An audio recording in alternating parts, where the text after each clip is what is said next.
Congratulations on this budget. Firstly, because it's your 8th straight budget. No other finance minister has done that. And secondly, it's been received very well by the people. It's been called a people's budget, almost a revolutionary budget. Thank you. Thanks for sharing your feedback. I'm just intrigued. Like I said, it's a revolutionary budget. At no point in history has the tax burden has been reduced so much in one fell swoop. What was going on in your minds, the policymakers? What was the inflection point where you said, this is necessary, this is what we need to do? Well, there are a couple of things which have been in the works for some time. One is the thought that the direct tax should be made simple and that it should be easy for compliance. And the tome that goes in the name of direct taxation or Income Tax Act will have to be a lot more simpler. So that work, as I announced in the July 24 budget, within 6 months we were getting ourselves ready to get that income tax, the new act, ready. So in the process, although the emphasis was more towards simplifying the language, reduce the compliance burden, and also to make it a bit more user-friendly, and not let it be suffering due to various interpretations, which also was sought to be termed as rent-seeking tools. So we were essentially working on that. Mm-hmm. At that time, as I specified in the July budget, it wasn't talking about rate restructuring. Although, for several years now, we've been looking at the ways in which the rates can be a lot more reasonably taxpayer-friendly. And therefore, that work was also going on. Equally, after July budget, there was this voice of the middle class, which felt that they were ending up paying the tax, never mind. They were absolutely proud and happy to be taxpayers of this country, but also felt they don't seem to have much coming in the way of redressing their problems. And there was also this feeling that the government was very inclusive in taking care of the very poor, the poor, also focusing on vulnerable sections and so on. So the voice which came wherever I traveled was, we are proud taxpayers, we are honest taxpayers, we want to be continuing to serve the country by being good taxpayers. But would you think about what are the kind of things you can do for us? And so I had this discussion also with the Honorable Prime Minister, who put me on the specific assignment of see what is it that you can come up with. And therefore, we did a bit of within the ministry work and briefed the PM on what is it that is before us. And guided by him, we've come up with this. Was he on board immediately as soon as you went up with this proposal? Because it is a lot of financial burden for you. There were various different aspects to getting this proposal. So with the Income Tax New Act coming as a bill first to the Parliament, right. This was also in time for us to take a call on it and not wait also for the new bill to come, because intention of the bill, as was stated in the July budget, was not to talk about the rates. That was essentially a finance bill matter. Sure. I'll just push you on this a little bit more. How much did it take, how much persuasion did it take to get the Prime Minister on board? Or was it just, I know it's a lot more complicated, it's not so simple, but was he like, yes, let's go ahead with it? No, I think your question should be, how much did it take for me to convince the ministry, the board? So it is not so much the PM. The PM was very clear that he wants to do something. It is for the ministry to have had the comfort level and then go with the proposal. So the more work that was needed for convincing the board that efficiency in collection and honest taxpayers' voice, all this was work here in the ministry, not so much with the PM. In other words, the bureaucrats were the ones who needed to be convinced. Because they are, and they are right, because they have to be sure of revenue generation. That is their job. And therefore, it is for them also to feel sure that the field formations will be doing their job and not deny the legitimate revenues which have to be raised. Sure. So they went wrong in reminding me periodically, saying what would it mean. But ultimately, everybody came around. So it is only after that that we went to the PM. Great, great. So in other words, you heard the voice of the middle class and you responded in kind. Just as Prime Minister Modi and his government has always heard the voice of people from different sectors, industry leaders. He meets them, personally interacts with them, gets the inputs.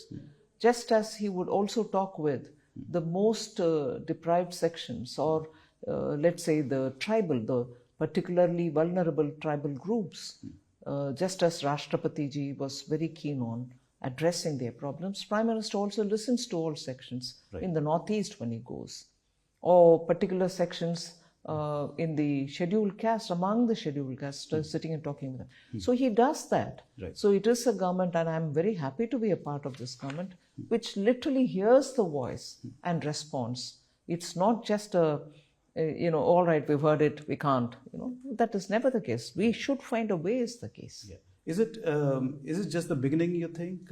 Is there more to come in terms of tax reforms? It looks like I said, it's just amazing that so many people are going to benefit from it. And would the ultimate aim would be to increase the tax net? I mean, get more people Obviously. That is, with this and without this, the attempt has always been to widen the tax net so that more Indians who are in a position to come on board and pay should be brought on board. So maybe in future budgets... That attempt of widening the tax net is a continuous ongoing exercise. I'll just give you some figures. India has about 8.65 crore people in the tax net. If you include people who don't pay taxes, who file tax returns but don't pay, it comes to 10 crore. 144 crore population. It is just minuscule compared to what it should really be. So where is the gap? Why are so many people not, like you said, middle class felt that they are responsible people, they want to be honest taxpayers. Why are there so many more dishonest taxpayers? I won't say dishonest taxpayers. I think many people who are just outside of the fringe should be nudged to come in, who have never been taxpayers or who have now reached that level of income, or even those who have avoided tax will all have to be brought on. So that is certainly a task before us. We'll have to make sure that people are understanding the role of paying tax and bring them on board. It's a national duty to pay tax. Right. That's right. Can this be done? One way of doing this would be to reduce the tax rates maybe further. Haven't we done that? You have done it this now? time, but... that is the first step towards the new tax bill, I would think. Yeah. Because that is what I emphasized even earlier, that we didn't wait for the new tax bill to carry this rate reduction also. Sure. This was something which we meant anyway. So we brought it on. The new regime, as I would call the tax regime, the old one with exemptions and the new one without exemptions, has certainly always shown that rates will have to be steadily brought down, and we've this time made it smoother. The tax slabs are also smoothly flowing from one to another, and the rates are also very predictably in multiples of 5. Correct. So lots of thought has gone, and I must appreciate the board and also the TRU, the division which takes care of these revenue matters, and the revenue Department of Revenue. They have done intense work and literally engaging with me on a day-to-day basis to make sure that we come up with rates which are going to be easier, acceptable. And it is not just an attempt to give benefit to one small section of the taxpayers. Everyone who's paying tax will get something beneficial for themselves in this proposal. Ma'am, I want to ask you about the economy. Our growth, at least the GDP growth rate for this year is projected to be 6.4, and for next year it is maximum will be 6.8. We want to achieve 8% to be in the Viksit Bharat vision. Do you think the new tax regime will increase? Obviously, it will increase consumption. How much will it help in contributing to that GDP growth? What will be the shortfall, you think, from this? Well, I wouldn't want to predict something, but certainly this tax proposal will make people have more money in their hands. When people have money in their hands, they make their judgment about whether they want to spend it entirely or spend some out of it, and also make sure that they save something else, some amount from it. So I expect this would show both in terms of the consumption spending and also in terms of the savings, which can be through very many different instruments, but both will be influenced. But I wouldn't want to directly say this is the only way we are looking at growing up to 8%. These are steps which will have implications for the near term and the medium term future. So many other things also will have to simultaneously happen, which we are clearly indicating in the budget part A, through which I think India will open up so many more avenues for its growth trajectory, and those and their collaterals or those and their secondary effects will certainly ensure that we'll move towards it. Just very broadly, in addition to the increased consumption, what are the other factors that are needed to reach the 8%? As I said, there will be a lot of secondary effects from those proposals in Part A, which will themselves trigger a path towards growth. And also, I think the way in which we've looked at the customs tariff rationalization, import of essential goods coming down in tariff, are all indicators towards propelling greater growth. I mean, your revenue projections are pretty optimistic, and you are at the same time you are also sacrificing 1.3 lakh crore in personal tax exemption in this one. Where are those revenues going to come from? How optimistic are you that you will be able to meet those projections? I thought I was accused of always being conservative in my estimates. And I've every time said our numbers are realistic because we do a lot of, prior to announcing in the budget the numbers, we do a lot of work and understand that we are definitely not exaggerating our targets. At the same time, we do not want to underestimate it and for domain experts later on to say, oh, you've underestimated today, you're performing this much, it's not great. We've always shown realistic numbers. So that is where we have placed the numbers. On the infrastructure spending, it's a little bit disappointing that you have not allocated as much as was the expectation. Could you have done better in CapEx? If we are looking at the numbers, because we've got used to 16-17% increase every year from 2020, and saying, oh, you've not increased it by that number, I would equally want to ask you to please look at the way in which the quality of spending has happened, particularly capital expenditure.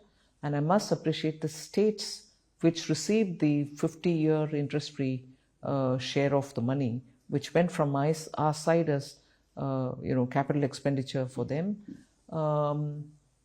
They have also shown very great interest in capital expenditure, and the quality of expenditure therefore has been very good. At the same time, last year when we touched 11.11,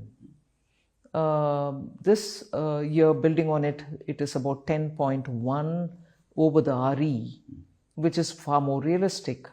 And 1 year, 2024, has had the difficulty of elections happening. Difficulty, I say, from the point of view of capital expenditure. Elections are very much a necessity and also very due democratic process. Yeah. But during that year, the election year, which we've just completed, the capital expenditure did go a bit slow. Otherwise, my RE would have also been closer to the number given. You lost 4 months in the elections. And also into Q2. Right. Yeah. You mentioned states. I've got a question about states. The opposition is saying that this budget was entirely for Bihar and in an indirect way for Delhi, both of which are going to the elections in Delhi in a few days and Bihar in a few months. What do you have to say to the opposition? I think for want of criticism, they seem to be picking up. I'm sorry to be so blunt. Yeah. I've said this even last time when they alleged me of, you're announcing only for your allied partners. Andhra and Bihar are the only two you're naming. Nobody has had anything else coming.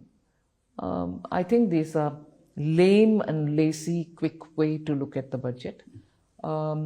Every state gets its share of all the central schemes, gets their due grants in aid, which are decided by the Finance Commission.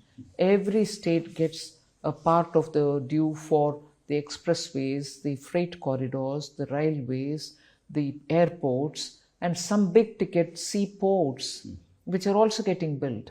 Each year I don't announce them, but they are funded by us for over several years. Major port projects are never completed within 1 year. Sure. So those monies get stopped the next year, when I don't name them? No, it still goes to them. So it's all right for them to have to comment something is fine, but I'd rather want them to go through the details of it and engage constructively. Yeah. There's even an outlandish kind of a suggestion by some leaders in the South who have said that maybe they should produce more children so that they can get more, contributions from the state because they are unfairly being targeted because their population is lower compared to the northern states. Is that a valid observation at all? My response to that is, it is for the states to engage with the Finance Commission, express their concerns about the parameters based on which the tax devolution principles are laid down by each of the Finance Commissions. And if they think over a decade they've had a distinctly different paradigm happening there, it is for them to highlight to the Finance Commission. Sure. After all, Government of India takes the Finance Commission's recommendations, particularly on the core suggestions, and follows it. And to then voice concerns as though this Government of India has decided is not a healthy strategy. So you would say that this suggestion that they should produce more children is a ridiculous way to get No, I'm not even commenting on it, because whatever their point of view is, based on which they think the Finance Commission is coming up with allocations, it is for them to highlight to the Finance Commission, right, whatever the principle be or whatever the factor be. Ma'am, I have one more question about states, not to do with budget, but about Delhi. We have all been talking about freebies in elections, and BJP has always been opposed to freebies, but this is happening in Delhi that everyone is offering freebies. What is your view on how do you see this? No, I strongly feel that states and states' capacity to take on such welfare measures will have to be studied before announcing any such. And I strongly believe such a homework is done by BJP-ruled states, and only then do they announce it, because you take the example of any number of states which were BJP-ruled, and while going to the elections, they have come up with solutions. Such solutions, they have been budgetarily provided for. Unlike, I'm sorry to take one or two states examples, I'm not even naming them, they gave, very big promises, and their budget today is not even able to fund those promises. You're talking about Punjab? Himachal Pradesh, Karnataka. States which have had fairly good financial fiscal situation are also now reaching situations which they are not able to fund themselves. And if the assembly doesn't pass it, or if assembly passes because they have good majority, also will you look at intergenerational burden that they are putting on, which your current generation cannot bear, but you're passing it by borrowing money and putting it on to the next generation.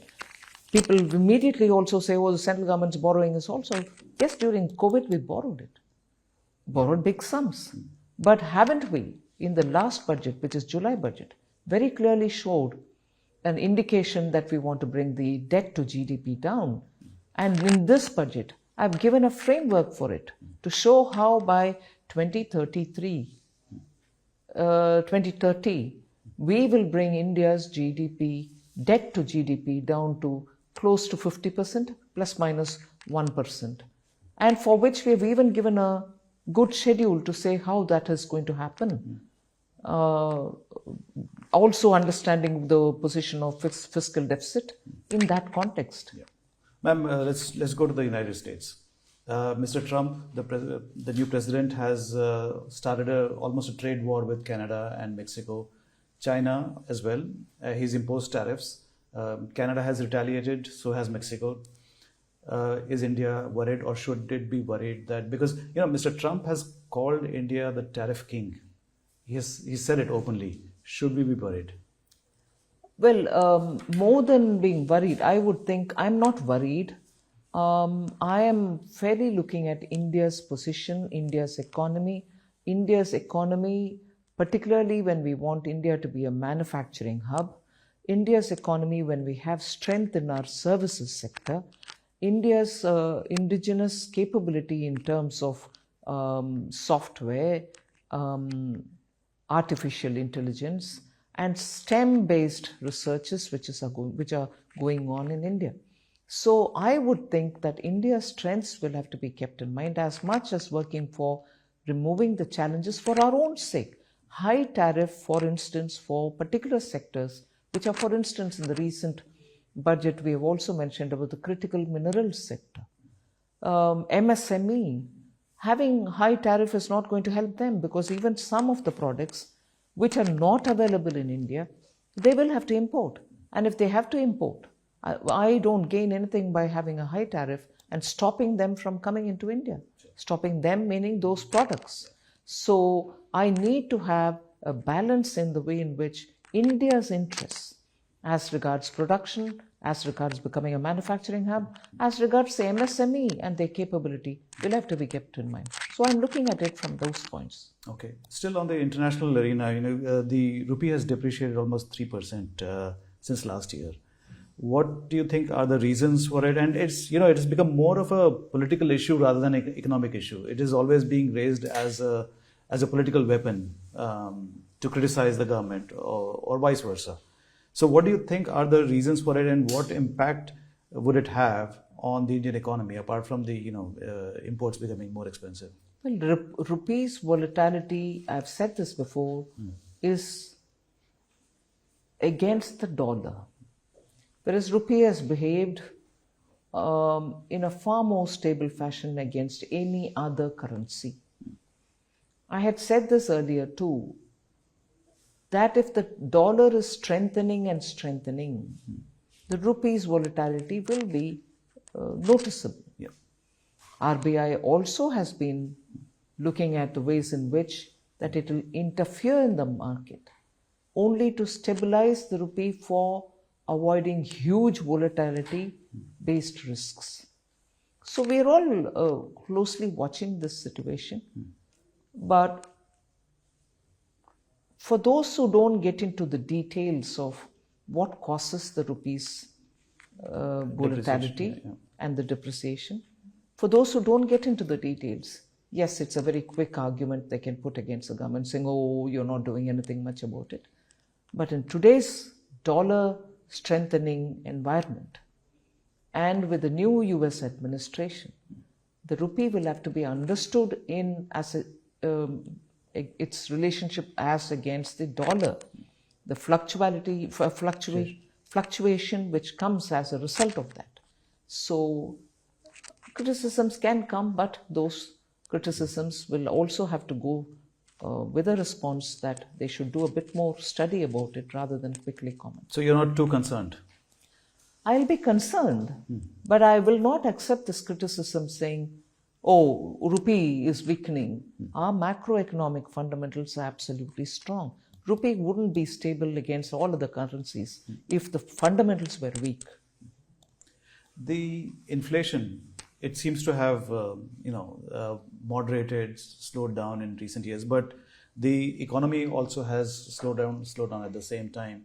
And there is demand for cut in interest rates. The RBI policy is going to be coming around. It's just around the corner. Do you think RBI should cut interest rates? I know it's a wrong question, but I will have to ask you this. Yeah, you may ask me this, but I will not answer it. Not even a sliver of an answer? Okay. Privatization. It seems to have taken a backseat, in the government. What's the future of Well, I don't privatization? think it has taken a back seat. Yeah. Yesterday in the press conference, the Finance Secretary elaborated as to what is happening. Public sector undertakings were in a very distressed situation even by 2014. Many of them had not even been attended to for a very long time. MTNL is a case in point. BSNL is a case in point. BSNL is not, I'm not suggesting that they are on the privatization list, but I'm saying public sectors have been completely ignored. Yeah. BSNL was on the verge of, suffering badly.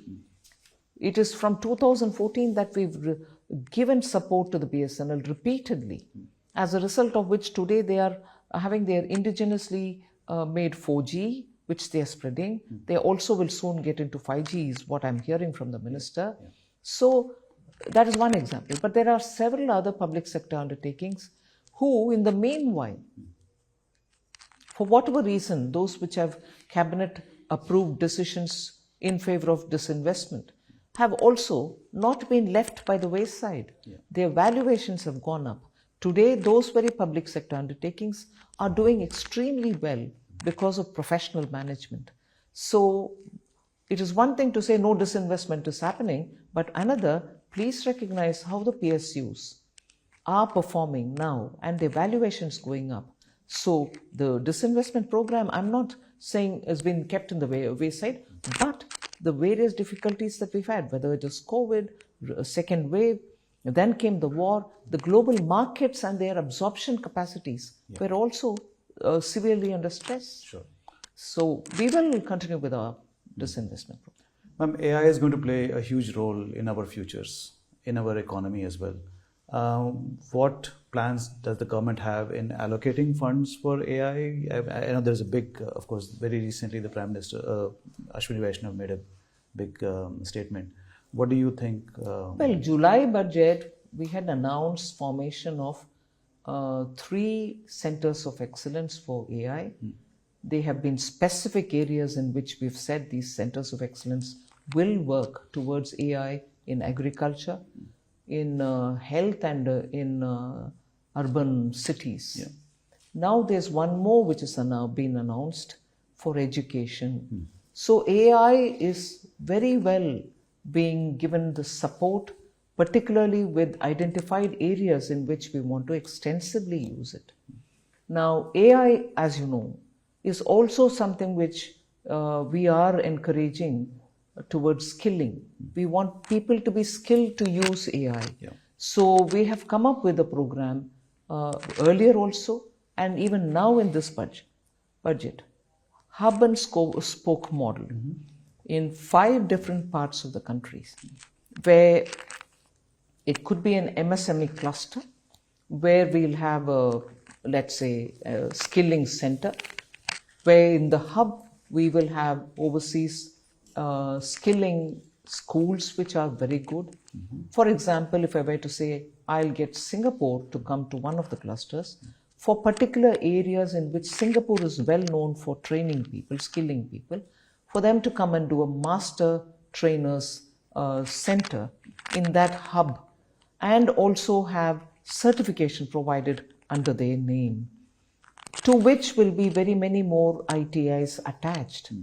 for whom we have made a provision even in the July budget that in those ITIs we will invest in those equipments which are so needed for training in AI. Okay. And the master trainers will then pan out to those centers and train the Yuva from different parts of the country in those particular skills. And for some years, the skilling certification will be given by the overseas training partner so that the skilling is worth what they have had.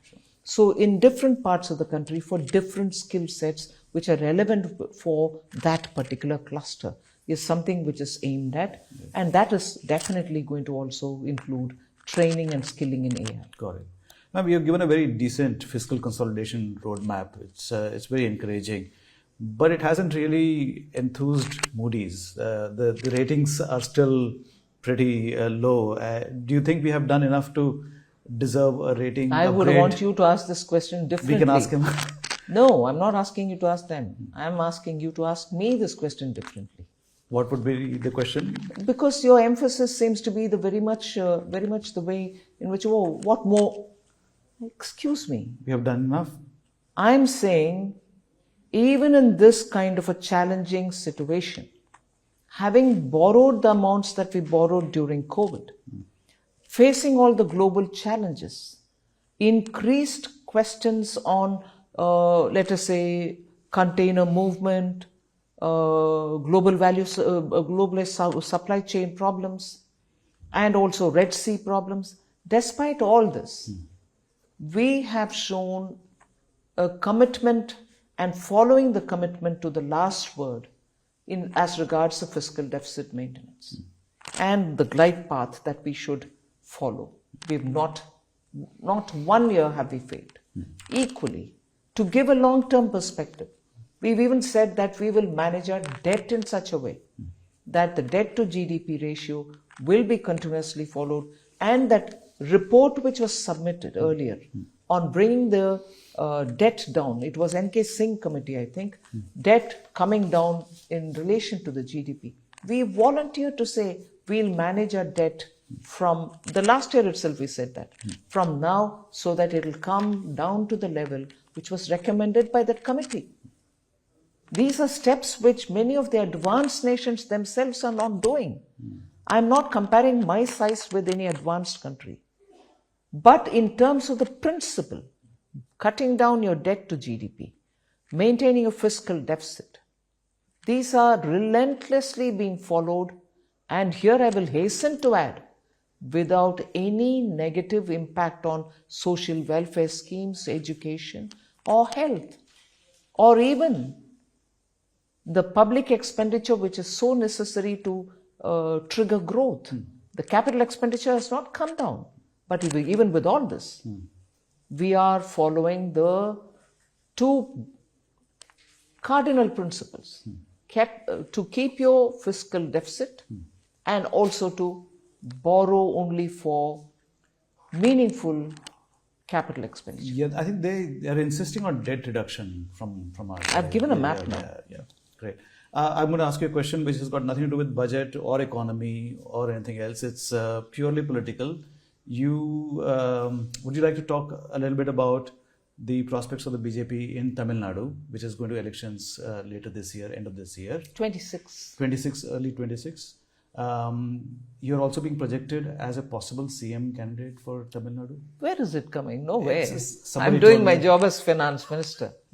But what do you think now that Mr. Annamalai is no longer in the picture? What are BJP's prospects? Why, he's the president. He's the president, but his one could say that his worth is seen as being reduced because of the loss in the Oh, elections. come on. That's very unfair. He's the party president. He's the party president. And elections to party president go by a certain calendar for all states. Nothing particular about Tamil Nadu.